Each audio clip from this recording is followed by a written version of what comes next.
Today, the episode remembers both Charlie Kirk and Iryna Zarutska as the tragedies of both of these cases come to light, and particularly as Charlie Kirk, one of his last things he was covering was Iryna. So, as I thought I was going to cover this issue and this topic already, I discussed it on a members chat.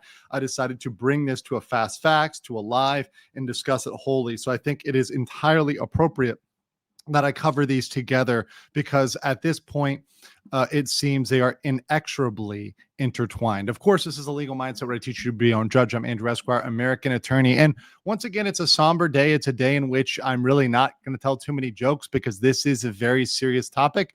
But I will try to bring it in an educational way where you can learn things and maybe learn something, and also focus on some elements of the law, which perhaps gives some comfort or guidance or clarity in a place and space where there is a lot of extremism, a lot of things on every side of the issue, and perhaps can give you some things to focus on and discuss as objective facts as best I can. So let's get into it. I do indeed have a PowerPoint for you guys on this. So just some basic facts. Of course, Charlie Kirk, as you may or may not know, was a prominent speaker, a prominent debater, and he had an event today in Utah. Once again, despite what people may portray in the fake summaries or the, kind of other accounts, Charlie Kirk was a moderate conservative. He was a conservative very much in the middle, very much, I would say, you might call it quote unquote mainstream, and a person who would actually go out there into spaces and engage in debates and engage in discussion and welcome people from the left and the right to come and discuss their ideas and talk about them in an open forum. This is quintessentially American, and this is quintessential free speech, is to go out and do this. And unfortunately, today we learned that Charlie Kirk was indeed killed. He was indeed assassinated in Utah. You can see left, and there's a very graphic video out there. If you've been on X, you've probably seen it. I cannot show it on YouTube. It cannot be shown on most major platforms. It's very graphic, and you see everything. But you see here, that the aftermath, and then of course there was a suspect here. It turns out this suspect was not indeed the person that did it, and in fact there was some confusion afterwards as to who did it, but with FBI Director Kash Patel not helping at all. First saying the subject for the horrible shooting today that took the life of Charlie Kirk is now in custody. Thank you to local and state authorities in Utah for your partnership. So kind of saying, hey, we've got it, boys. Let's go home. We're done here. We've got him. We're done. It's all over. And then going back and say the subject in custody has been released after interrogation by law enforcement. Our investigation continues, and we will continue to release information in the interest of transparency. Absolutely horrible that this communication, going out there and saying you've got him and then you've not, while people are worrying, while people are thinking. There's videos circulating of somebody running around on the roof that was very, very likely the assassin, the shooter.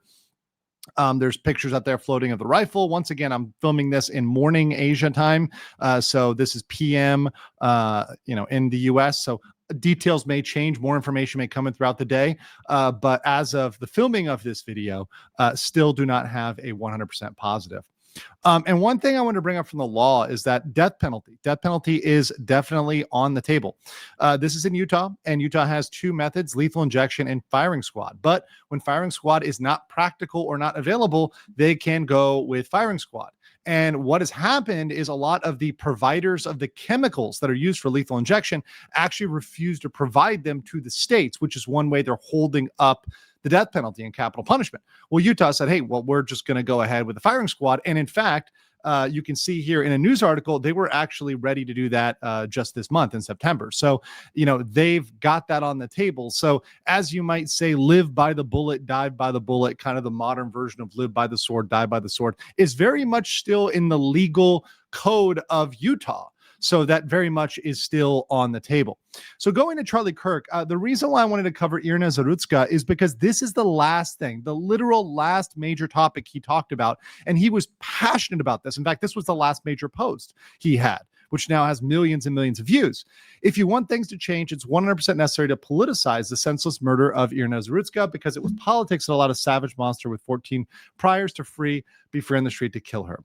So I think there's a point in here, regardless of whether you want to say, okay, let's point a finger at the party as a whole or at X platform as a whole. I think there's a very strong point here, is that we have a big problem, and the people that are covering for this problem of criminals that are out here, habitual felons with 14 priors, just allowing them to freely roam the streets, is insane. And from a legal basis, it essentially neither accomplishes restorative nor rehabilitative or punitive any sort of justice, right?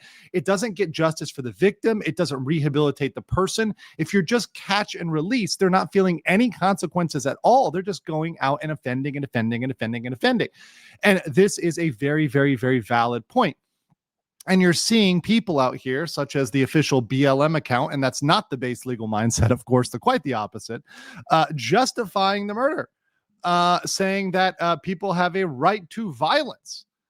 No, that is not true. I absolutely stand against that. There is no right to violence. Nobody has a right to violence for free speech. If somebody is speaking freely, like Charlie Kirk or even Iryna, which, by the way, the funny thing enough, Iryna was a supporter of BLM, of Black Lives Matter, but that didn't matter when her life was taken. Or when her life was taken, her Instagram profile pictures and her Twitter bio, those didn't matter. Those didn't matter at all. They were not considered when she was brutally murdered on video on a Charlotte linked train. This is absolutely on mass transit. It was absolutely gruesome, and there's no right to this at all whatsoever, and no justification for this legally whatsoever. And of course, you have Mr. Brown over here, that was the perpetrator. And of course, the incident, very, very much premeditated. He folded out a knife here and executed Iryna. And of course, because the state has been lackadaisical, has been laid back, has refused to take action, the federal government is taking action against DeCarlos DeJean Brown Jr. This is the case number filed the 9th, just yesterday, against him for terrorism attack or other violence against a mass transit system in Mecklenburg County, the Western District of North Carolina. I actually used to live out in the Western District of North Carolina. So very, very, very much engaged on the federal level, and that's because we are seeing a massive problem at the state level. And one thing that's come out, and this is something Charlie Kirk brought up once again, is that you can become a magistrate judge without passing the bar. So essentially, she was an unlicensed attorney, and this is Teresa Stokes. This is the magistrate judge that allowed him free to roam the streets after 14 offenses. Absolutely insane, allowing them to go out there and harm and murder and hurt again and again and again, all because they're an advocate, all because they have what might be called suicidal empathy for these habitual felons. And this really does no good under any theory of justice. There's no theory of justice in which this is valid, the one that's recognized or that we have recognized in the modern Western legal theory, or even in global legal theories. So because of this, I think it's very important to bring up both. I probably will go in a deeper dive on both of these cases, but I just wanted to give you guys a quick update and be here with some rationality and also with some facts. Of course, I know in times like this, when passions run high, facts are scarce, but you always have a home for facts on the legal mindset. If you like this video, please please comment below, please be respectful to each other, and please, be kind.